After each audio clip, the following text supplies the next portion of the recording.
ہمارے ساتھ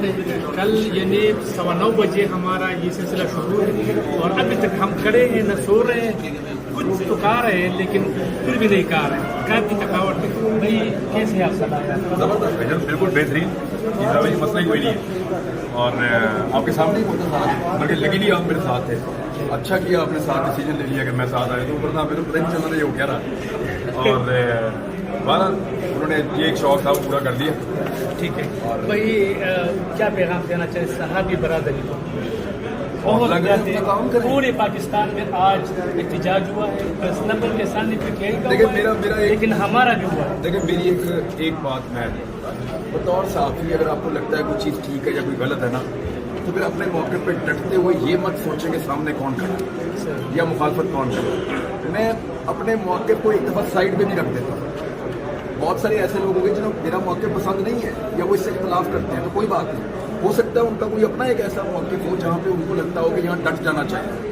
جہاں پہ آپ کو آپ کا ضمیر ہے، جہاں پہ آپ کو لگے کہ آپ کو یہاں ڈٹ جانا چاہیے وہاں ڈٹ جاؤ، پھر یہ نہ دیکھو کہ سامنے کون ہے کیا چل رہا ہے۔ اب میکسیمم یہی ہو سکتا ہے نا آپ کے ساتھ، یا یادگیر صاحب جتنا کسی کو مار سکتے ہیں، پینٹی لگا سکتے ہیں، یا کسی اور جتنا کسی پہ گولی چلا سکتے ہیں، کیا اس سے پہلے صحافی رک گئے تھے؟ کیا اس سے پہلے انہوں نے یہ سارا کچھ سہ کہ وہ چپ ہو گئے تھے؟ ایسا ہوتا نہیں ہے، یہ تجربے ہمیشہ ناکام ہوئے،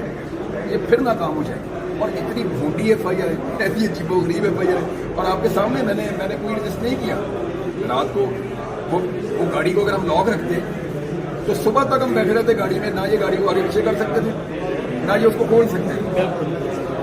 ہمارے پاس اگر کھانے پینے کی چیزیں تھیں گاڑی میں، ہم صبح تک بیٹھے رہتے مزے تھے گاڑی کے اندر اسی لگا کے،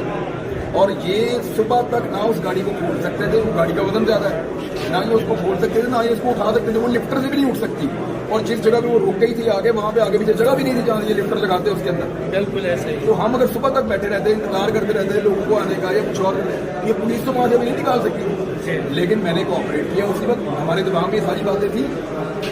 میں نے کوآپریٹ کیا، دروازہ کھولا، میں نے کہا جی دیکھیے وہ لا انفورسمنٹ ہے، ہماری لڑائی جگہ بھی نہیں تھی جہاں یہ لفٹر لگاتے اس کے اندر۔ بالکل ایسا ہی، تو ہم اگر صبح تک بیٹھے رہتے، انتظار کرتے رہتے لوگوں کو آنے کا یا کچھ اور، یہ پولیس تو وہاں سے بھی نہیں نکال سکتی،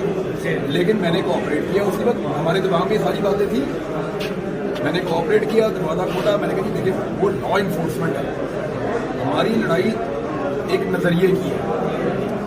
ہماری لڑائی اس بات کی ہے کہ جن چوروں اور ڈاکوؤں کو جیلوں میں ہونا چاہیے تھا، اور بقول ہمارے بہت طاقتور لوگوں کے، وہ ہمیں بتاتے رہے کہ وہ جیلوں میں ہونا چاہیے تھا، وہ جیلوں میں ہونے کے بجائے وہ ہمارے اوپر حکومت کر رہے ہیں اور لا کر ہمارے اوپر مسلط کر دیے گئے ہیں۔ میرا یہ موقف ہے اور میرا یہ سوال ہے، مجھے اس کا کوئی معقول جواب ملے تو میں یہ بات کروں نا۔ اب جب میں سوال اٹھاتا ہوں تو پھر یہ ہوتا ہے کہ ہو رہا ہے یہ، تو سوال تو اٹھتا رہے گا۔ ٹھیک ہے بھائی، میں تھوڑا سوال یہ کر دوں کہ عمران بھائی کی محب وطنی اور ان کی رپورٹنگ کی میں گواہ ہوں، سوات میں جب آپریشن ہو رہا تھا سب لوگ نقل مکانی کر چکے تھے، یہ بندہ میرے پاس آیا، میں ساتھ تھا، ہم وہاں گئے جو کوئی نہیں جا سکتا تھا سوائے گنشیپا ہیلیکاپٹروں کی، ہم وہاں پیدل گئے، ہم نے دریا کو جالی کے ذریعے کراس کیا، ہم وہاں پہنچے، لیکن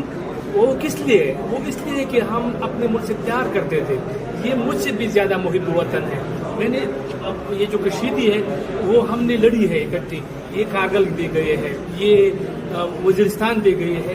میں سمجھتا ہوں کہ یہ ہر کسی سے لڑا ہے، اور اتنی خطرناک رپورٹنگ کہ ابھی تک وہ ریکارڈ پر موجود ہے۔ یہ جو دو دفعہ تو ہاسپٹل پہنچ گیا، بالکل دو دفعہ تو میں ہاسپٹل بھی پہنچ گیا تھا، تو ہم کئی دفعہ مرتے مرتے شہید ہوتا بھی، آپ بچے ہیں میں بچوں، وہ دیکھیں یہ ہم نے کسی پہ احسان تھوڑی کیا، تو سارے جرنلسٹ کرتے ہیں، ہمارا ملک یہ کام سارے جرنلسٹ کرتے ہیں۔ مجھے تھوڑے دن پہلے ایک صحافی ہے، میں دوست ہے میرا بڑا اچھا اسلام آباد میں، اس نے مجھے ایک صحافی کا نام لے کر مجھے وہ غدار ہے، میں نے غدار نہیں کہا اس کو، دوسرے کو اس نے مجھے غدار ہے، میں نے کہا نہیں منافق ہے، غدار نہیں میں نے کہا۔ یہ غداری جو ہے نا یار، یہ بہت بڑی بوجھ والا ورڈ ہے، نہیں آپ آسانی لکھ دو گے غدار ہے، ہوتا تو نہیں ہے نا، ہر کوئی تھوڑی ہوتا ہے۔ بالکل بھائی، اچھا ایک اور بات، ہم معزز عدالتوں کا بہت احترام کرتے ہیں، اس نے جو پیسے لے کے میرٹ پر کیے ابھی تک، مطلب لیکن پھر بھی ہمیں لگ رہا ہے کہ نہیں آپ آسانی لکھ دو گے غدار ہے،